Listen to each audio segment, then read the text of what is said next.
Salam aux internautes, salam aux artistes plasticiens du monde entier, aux mécènes, aux collectionneurs, aux amis des arts et de la culture, aux plasticiens du Sénégal en général et de Saint-Louis en particulier. Coup de pinceau de revient aujourd'hui pour recevoir sur son plateau le docteur Momar Seck, enseignant-chercheur à l'École internationale de Genève. Je ne vais pas en dire plus long, je vais laisser le soin à Momar se présenter. Bonjour, merci beaucoup, bonjour. Et puis, je vais simplement commencer par dire que Aminata est une promotionnaire. Nous avons affûté ensemble les bases de notre formation artistique depuis 1990. Pendant 4 ans aux Beaux-Arts. Elle m'a fait souffrir un peu, mais ça, c'est pas grave. Et tu as plus de courage que moi. Donc, c'était un moment de formation qui était vraiment lié à un groupe. On était 5.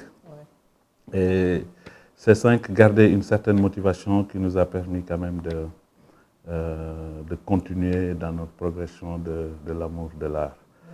Donc, je suis actuellement, bien entendu, professeur chef du département d'art visuel à l'École internationale de Genève.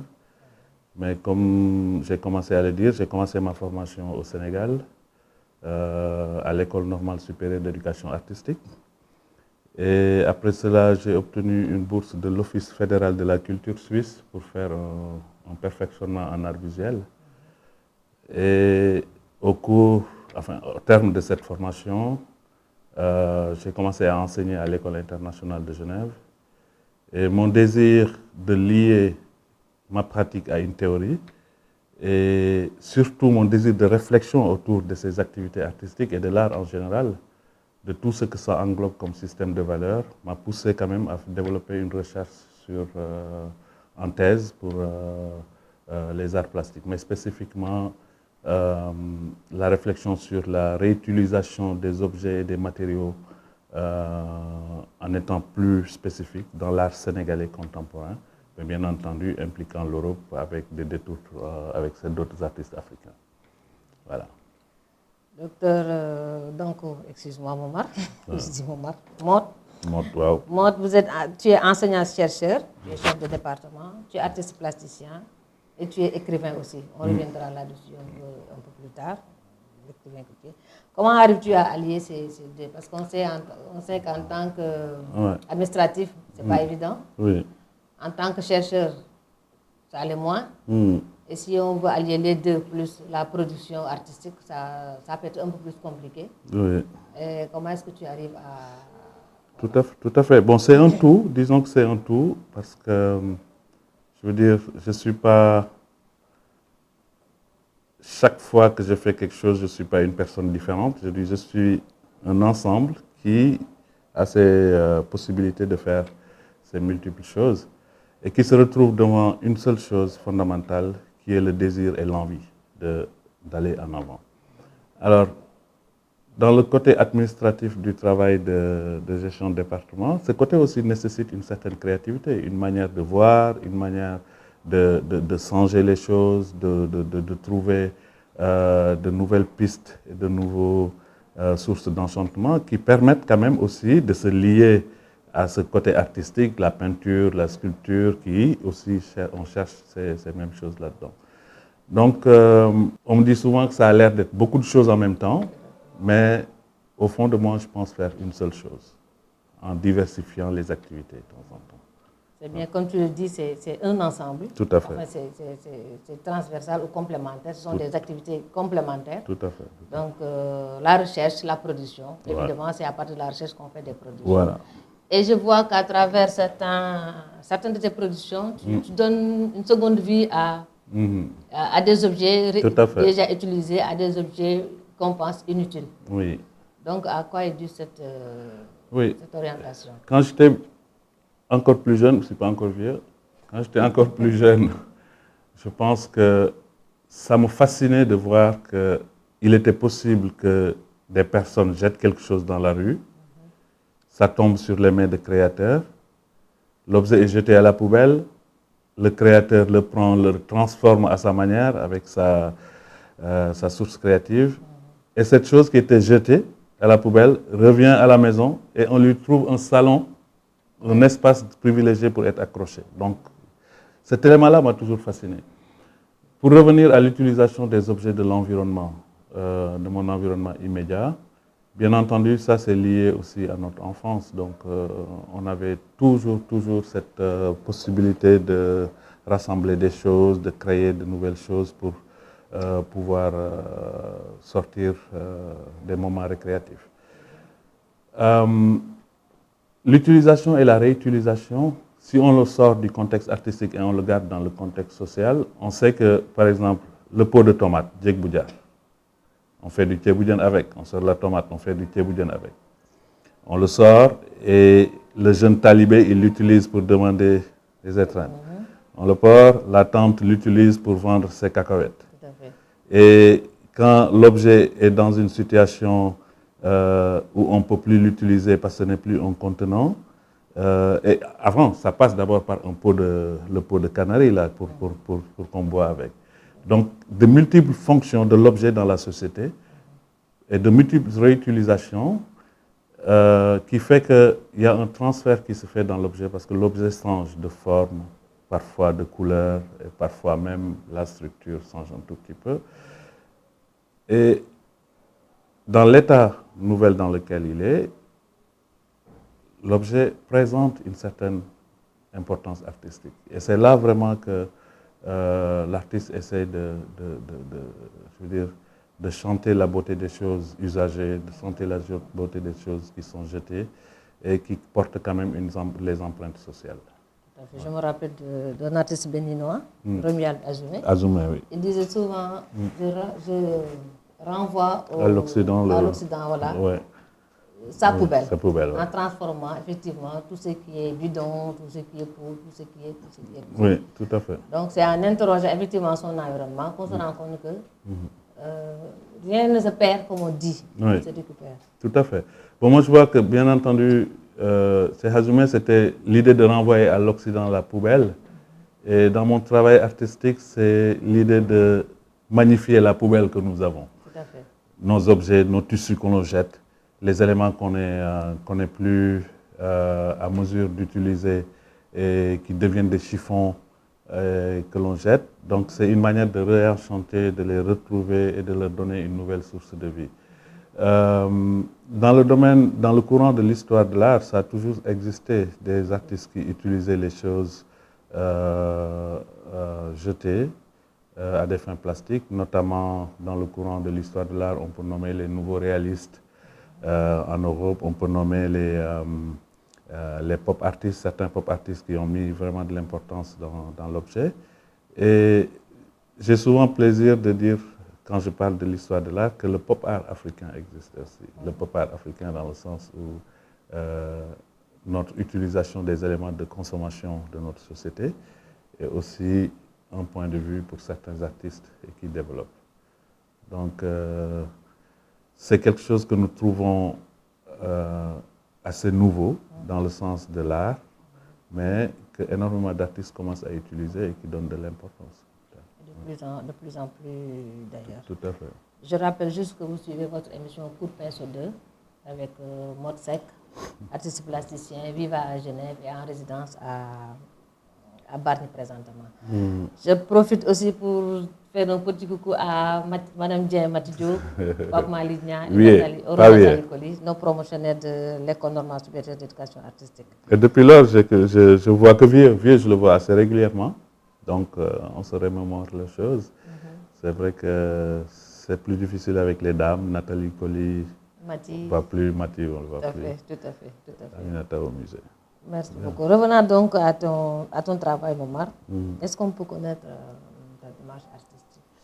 Bon, comme je disais, la démarche est une démarche basée sur la réutilisation des objets de l'environnement, au niveau sculptural, au niveau pictural et au niveau des installations, et même parfois des vidéos. Ce qui m'intéresse, c'est les objets chargés de caractère qui peuvent déjà communiquer tout seuls. Donc ce qui me pousse à pouvoir simplement réfléchir à la mise en situation de l'objet. Comment la mettre en situation pour que ça puisse être perçu de manière nouvelle pour les personnes. Commençons par le travail de sculpture.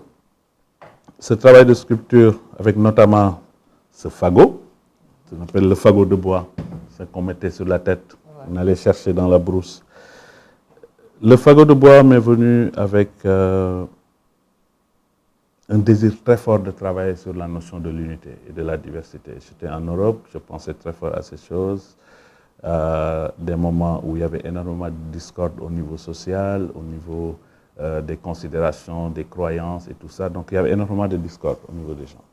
Alors, ça m'est revenu les moments où on allait chercher les fagots de bois dans la brousse, où on cherchait pendant longtemps des objets.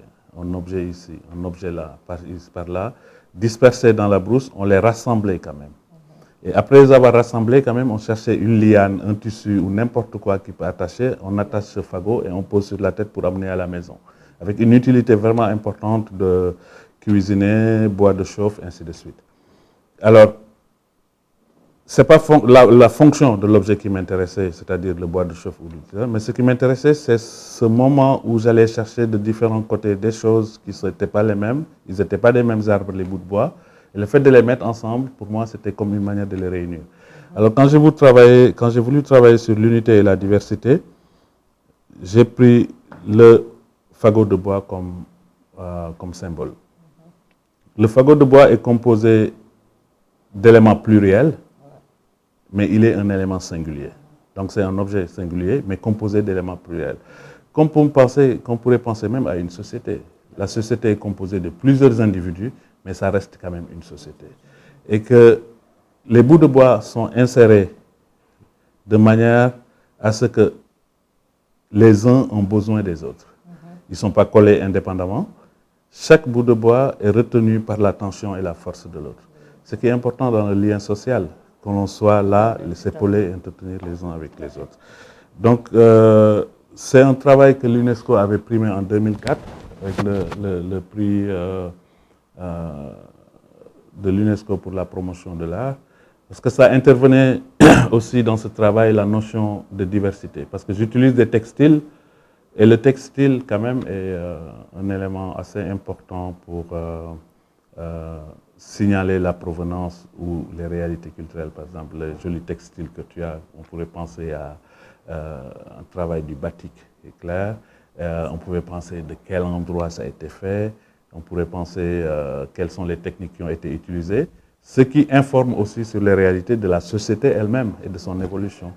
Donc, le tissu africain, comme on peut dire, on peut reconnaître, ah, ça c'est un tissu africain. Bien que parfois ce tissu n'est pas fait ici en Afrique, c'est fait en Hollande et ainsi de suite, mais la consommation reste locale et épouse les réalités culturelles de ce pays. Alors j'utilise ces textiles de divers endroits. Celle-là, on voit bien que ça vient de l'Inde et il y en a d'autres, celle qui est là, qui vient du Rajasthan. Donc, avec cette variété de textiles, j'essaye quand même de montrer cette diversité et avec les fagots, je montre l'unité. C'est toujours l'unité dans la diversité ou la diversité dans l'unité. Tout à fait. Ça pourrait nous amener à penser que l'Union africaine a peut-être une importance pour toi. Oui. Je ne dirais pas l'unité africaine seulement parce que tu as utilisé du matériau de l'Inde, du matériau d'ailleurs. D'accord, tout à fait. Bon, voilà, d'autres pays qui ne sont pas de l'Afrique. Mais en tout cas, il y a toujours cette unité-là, pas seulement africaine ou locale, mais cette unité. Tout à fait, tout à fait. Et bien sûr, il y a des séries qui sont uniquement les séries sur l'unité africaine, comme celle-ci, United Colors of Africa. Donc, tu as du tissu, du bogolan.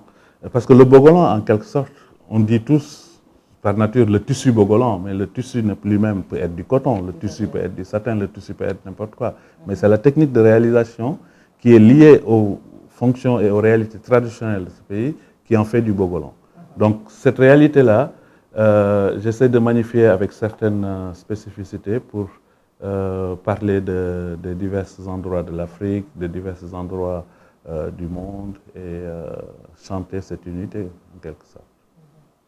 Bon, tu es à Genève depuis 15, 16 ans peut-être. 16 ans, j'ai pu 16 ans, oui. enfin, Depuis plus, 95, j'ai fait plus de 20 ans. Non? voilà, depuis, voilà. Ouais, Mais tu restes 25 ans. profondément africain, tu restes profondément sénégalais. Tout à fait.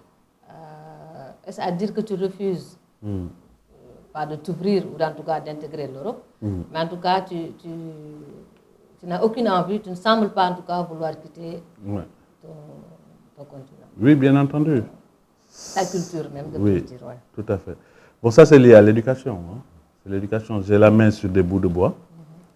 Et tu sais, le bout de bois dans notre société, on l'assimile à la personne. Tout à fait. Quand Ousmane Sembène disait les bouts de bois de Dieu, il pensait aux personnes. Exactement. Donc, pour ne pas nommer la personne, ah, ta tante a combien d'enfants? Il dit, ah non, il a 4 bouts de bois, donc pour ne pas porter malheur et tout ça.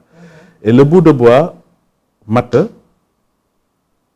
quand je partais en Europe, de manière claire, ma mère m'avait dit, un bout de bois aussi longtemps qu'il restera dans l'eau ne se transforme pas en crocodile.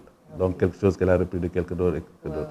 Donc ce qui veut dire que je ne vais pas être en Europe et perdre mes valeurs, mais je vais être en Europe avec mes valeurs et rajouter certains éléments de valeurs des autres. Et pour chanter, bien entendu, ce que nous disait Léopold Sédar Senghor, être enraciné dans sa culture spécifique et être ouvert aux apports positifs, je dis bien positifs, de l'extérieur. C'est ce qui fait, au fait, le citoyen du monde. Donc ne plus être confiné, limité, perdre cette relation d'interaction avec le monde, et puis tendre vers l'universel. Et c'est là où ça devient important. Parce que son existence, ce n'est pas simplement de faire des enfants et de prolonger sa propre existence, mais c'est aussi de créer et d'exister dans la tête et dans le cœur des gens. Et autant de monde qu'on peut toucher, ça devient plus intéressant. Tout à fait. Ouais. Donc, vous suivez toujours Coup de pinceau 2 avec Morsec, artiste plasticien.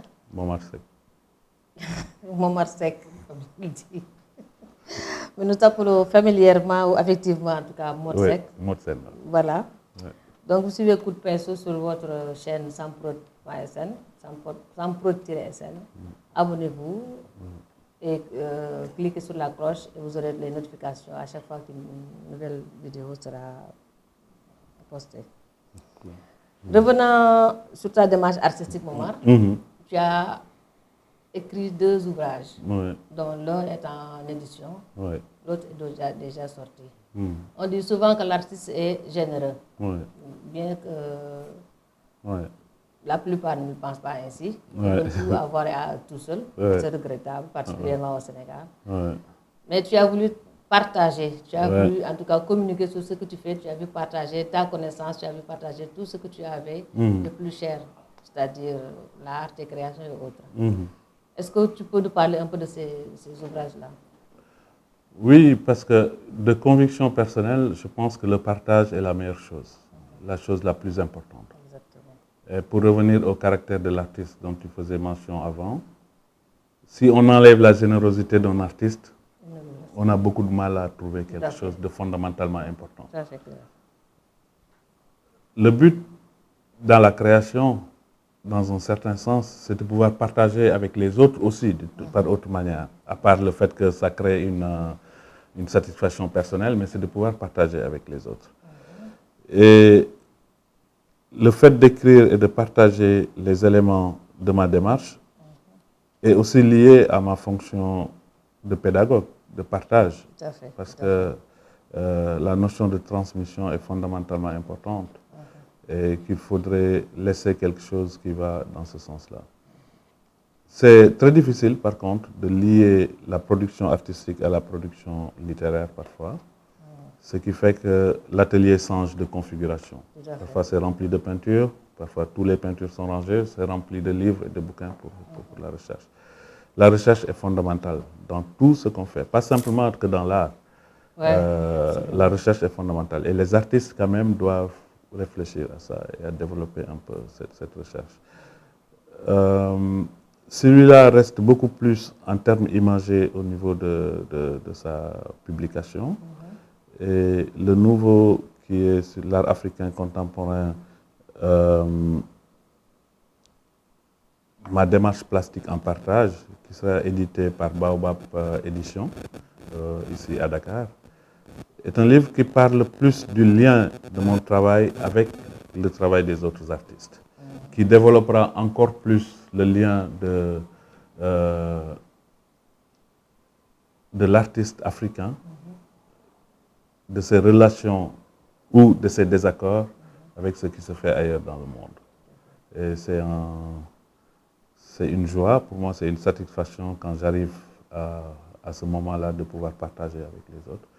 Et que, bien entendu, sans rester sur qu'est-ce qu'on en dira, en disant que j'ai fait et je reste dans cette idée-là. Et ce travail de partage, je le prolonge un tout petit peu au niveau social, en mettant sur pied une association aussi. Parce que créer, ce n'est pas simplement peindre, sculpter. Parce que créer des liens, c'est un élément fondamental dont on parle. Dit-on pas de créer des liens. Donc développer des relations avec les gens, développer des relations avec sa communauté, soutenir sa communauté dans les moments difficiles. Et parfois, il faut juste un coup de pouce qui ne vient pas forcément de moi, mais des relations que je peux développer pour pouvoir accéder à ça. Donc, tu sais très pertinemment depuis longtemps que le partage a toujours été fondamentalement avec moi, parce que pas vieux, il partageait toujours mon sandwich aux Beaux-Arts quand il le coupait au milieu et puis et je lui disais, il me disait le partage c'est important. Tout à fait, tout à fait. Et c'est une leçon que tu as bien retenue. C'est vrai que depuis les Beaux-Arts, tu as su partager. Tu partages, tu as fini de partager dans la pratique en faisant venir des étudiants suisses au Sénégal, en faisant partie des étudiants ou des artistes plasticiens du Sénégal en Suisse. Tout ça, c'est dans le partage. Tout à fait. Maintenant, pour élargir un peu, tu es en train d'écrire, tu as écrit en tout cas ces ouvrages-là, qui sont dont l'un est en édition. Tout à fait. Donc c'est peut-être une invitation, un conseil, en tout cas une invite, voilà tout à fait. que tu fais à l'endroit des artistes de façon générale. Oui. Parce que l'artiste doit être en perpétuelle recherche. Tout à fait. Comme je le dis souvent, qu'il m'en excuse, nos grands, les grands, ceux qui se prennent en tout cas, qui se considèrent comme des grands artistes maintenant, ont plafonné parce qu'ils ne font plus de recherche. C'est la même chose qu'ils reproduisent depuis des années. Ce qu'ils font n'est plus intéressant. Ils vendent juste, ils sont juste appréciés de par leur nom, parce que c'est des gens qui sont connus depuis plus de 20 ans. Donc, quoi qu'ils produisent, quoi qu'ils fassent, les gens apprécient. Sans vraiment se rendre compte, sans vraiment se demander le nom. Voilà, la richesse de la recherche, la richesse de la production. Et ce qui est dommage. Donc, peut-être que nos plus jeunes prendront en tout cas exemple sur toi pour faire de plus amples, pour faire des recherches en tout cas et pousser un peu plus leur formation. Peut-être que tu vas y revenir plus tard. Oui, un peu. Ok. Ouais, tu disais. C'est vrai qu'un artiste doit être un éternel chercheur, un éternel étudiant dans l'apprentissage, dans la conscience, tout ça. La recherche de nouvelles manières de faire, de nouvelles techniques, de nouvelles formes ne peut pas plafonner. Donc on a toujours ce besoin d'aller en avant, de créer de nouvelles choses. Et je pense que c'est fondamental de rester dans cette humilité de la recherche fondamentale au niveau des aspects culturels, des aspects économiques, civilisationnels, qui nourrissent quand même la production artistique et qui est importante. Donc, Omar, par rapport à ça, par rapport à la production, tu es en résidence à Bargny, où tu vas travailler avec des artistes dont moi-même. Qu'est-ce que ça te fait, en tout cas, de venir, cette fois-ci sans tes étudiants, et d'inviter des artistes sénégalais à venir travailler et de leur assurer tout le matériel. En fait, les gens viennent les mains vides et tout le matériel sur place. Tout à fait. C'est toujours peut-être dans le Voilà, on revient dans ce partage. Voilà. On revient dans cette notion de partage. Et aussi, partage au niveau du matériel, ça c'est le partage le moins important, mais le partage au niveau des échanges et des interactions qui feront naître de nouvelles idées et de nouvelles productions. Ça, c'est une grande richesse. Tout à fait. Et bien sûr, ça me permet aussi, moi, d'être en atelier. Parce que je suis aussi avec beaucoup de gens. Et puis, c'est une motivation supplémentaire qui est importante. Mais c'est une motivation pour nous aussi. Ouais. Personnellement, à chaque fois que je participe à une résidence, en tout cas, j'ai fait une toile qui m'est propre. Ensuite, je prends des artistes. Chaque artiste, je prends une technique, je prends un petit bout de son travail, que je reproduis sur une toile. Et en général, c'est la toile la plus appréciée. C'est la toile la plus appréciée. Malheureusement, tous les artistes ne le comprennent pas. Ils pensent que voilà, j'ai plagié par là, j'ai reproduit par là. Alors que c'est juste le sens du partage, le sens de prendre de chacun là qui m'anime. C'est dans le travail artistique, la chose la plus importante, je pense, une des choses les plus importantes, c'est de considérer la créativité personnelle d'abord. Et cette créativité personnelle n'est pas uniquement ex nihilo, hein. C'est une créativité qui vient de la relation et des interactions avec les autres, qui donne naissance à une nouvelle idée. Bien sûr, on peut partir d'un postulat de départ, parce que la génération spontanée n'existe pas. On part toujours de quelque part, il y a un élément de référence. Et une fois qu'on arrive à ce stade-là, on développe encore un tout peu plus ce qu'on est en train de faire. Et la création pendant la résidence aussi est un moment de récréation. Donc c'est un moment où on peut se permettre beaucoup de, comme tu fais, faire la relation avec les autres artistes et qui permet de donner une certaine appréciation au travail. C'est important, en tout cas, personnellement je le pense, c'est important. Avant-dernier point, Momar, quels sont tes projets? Manger, dormir. Bon, voilà. Donc, donc, mes projets, en réalité, c'est des éléments en continu. Il y a des projets au niveau social, d'une association qui s'appelle Diapalante, dont Libas Ngom est le président au Sénégal. Et cette association a déjà construit des écoles entières, tout dans la discrétion. Hein. À Mboudaï Serer, on a construit une école qui était en abri provisoire. On a changé tous les abris provisoires, on a mis des éléments en dur. Donc, c'est des murs qui sont tout ça. À Bargny, on a réfectionné des écoles, des vieilles écoles qu'on est en train de continuer dans ce sens. On change des abris provisoires pour construire de nouvelles salles de classe. On informatise des écoles, on crée des salles informatiques dans les écoles, ça on fait aussi. Donc ça c'est le côté social que je fais en collaboration avec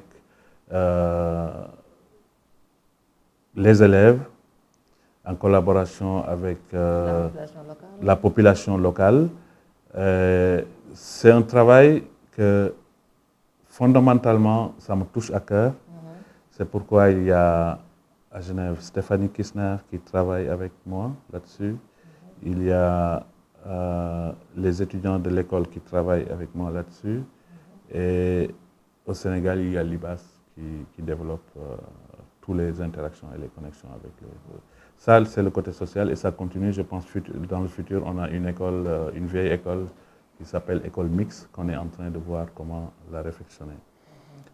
Du point de vue artistique, j'ai une sculpture monumentale que je dois mettre dans une ville de Genève qui s'appelle Colonie. Donc une sculpture de 4 mètres sur 3,50 mètres que je dois mettre dans un rond-point, donc avec discussion avec la ville qui a déjà accepté de la placer. Et continuer de peindre sans avoir un projet spécifique. Ouais. Donc ça, c'est quelque chose que je développe toujours. Ouais. Et quelles sont tes relations avec les artistes plasticiens du Sénégal en particulier? Très bonne, pour autant que ça reste bien avec moi aussi. Donc, comme on dit.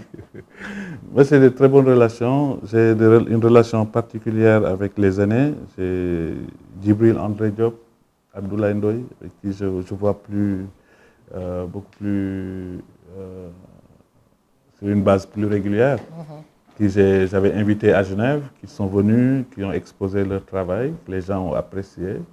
Quand mes étudiants viennent ici, ils sont en contact aussi, discutent avec et puis travaillent avec. Donc c'est une relation qui est basée sur un échange aussi. À un moment donné, c'est la chose la plus importante. partager avec les artistes, d'échanger avec les artistes et de croire qu'on a aussi toujours besoin d'apprendre. C'est pourquoi tous mes professeurs, je les ai encore gardés. Je demande encore toujours des conseils. Ouais. Exactement, exactement. Je saute l'occasion pour remercier encore, rendre hommage à nos enseignants de l'ENSEA plutôt, Daouda Diarra, Gadjaga, Pafay, Tako Diongo, Doy, Djibril André Diop, Djibril Ndiaye, etc. Nous, en tout cas, nous vous rendons tous, Vieux Diba, nous vous rendons tous un vibrant hommage parce que sans vous, on ne serait pas là, on ne serait pas devenus des artistes. Serigne Mbaye Camara aussi. Oui, Serigne Mbaye Camara, vraiment, vraiment. On rend hommage en tout cas à tous nos enseignants de l'école de l'ENSEA, de 90 à 95. Momar, tu as quelque chose de particulier ou quelque chose en tout cas à dire en dernier mot? Bon, ce que je peux dire, c'est partager une idée que j'ai, parce que j'aime pas le terme conseil, parce que ça me place dans une position de devoir le faire, comme si j'ai une priorité sur les autres. Partager une idée, une conviction, c'est-à-dire simplement que les jeunes artistes doivent comprendre et savoir que l'art, c'est du travail. Du travail et du travail et du travail. Il n'y a rien qui donne du résultat. Ce n'est pas la qualité technique, ce n'est pas la capacité de produire quelque chose, ce n'est pas la capacité de regarder une personne et de la reproduire tout de suite qui fait de la personne un artiste. L'artiste est celui qui est toujours dans la recherche perpétuelle. Travailler tout le temps et dans le travail de l'atelier sortent de nouvelles idées qui permettent de promouvoir et d'aller plus loin. Et de ne pas faire l'art simplement pour un objectif pécuniaire. Donc il faut le sentir, il faut le vivre. L'art doit sortir d'une nécessité vitale. Pas nécessité vitale dans le sens de trouver quelque chose à manger, mais nécessité vitale dans le sens où ça devient aussi important que l'air que nous respirons. Sinon, on n'est pas nous-mêmes. Et je pense que pour rester encore dessus, le travail d'atelier, le travail tout le temps. Merci, travailler, encore travailler, toujours travailler. Oui, il y a un président qui disait ça. Et puis c'est ça qui fait sortir les gens de la situation. Tout à fait, tout à fait. C'est vrai que ce n'est pas l'aspect pécuniaire qui doit intéresser les gens. J'ai eu pendant un moment les artistes de Saint-Louis-sur-le-Dos parce que je les traitais d'artisans. Ils produisaient et ils vendaient à bas prix. Ça ne m'étonne pas de toi. Voilà, parce que pour moi, ce n'était pas ça. Ça devait aller au-delà de ça. Une œuvre, c'est du temps, c'est de la réflexion. Tout à fait. Voilà. Donc, qu'on se permette de produire tout de suite, de vendre tout de suite à bas prix, ça, c'est autre chose. Oui, c'est important. Je pense que c'est important que l'artiste pense que... Parce qu'il m'arrive de réaliser, par exemple, les sculptures, là. J'en ai à peu près une quarantaine, une cinquantaine. Peut-être on me dirait que c'est gonflé, mais je refuse de les vendre. Parce que je ne suis pas encore arrivé à ce moment où je peux dire je peux m'en débarrasser.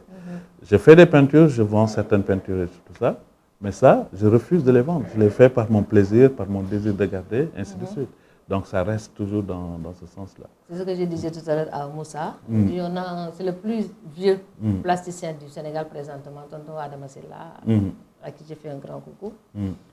Il a plus de 500 œuvres. Et à chaque fois qu'il participe à une exposition, qu'on lui demande le prix, il dit non, je ne vends pas. Je ne peux pas vendre. Il continue malgré son âge et tout, il continue à produire. Tout à fait. Il est d'une générosité extraordinaire. C'est un artiste.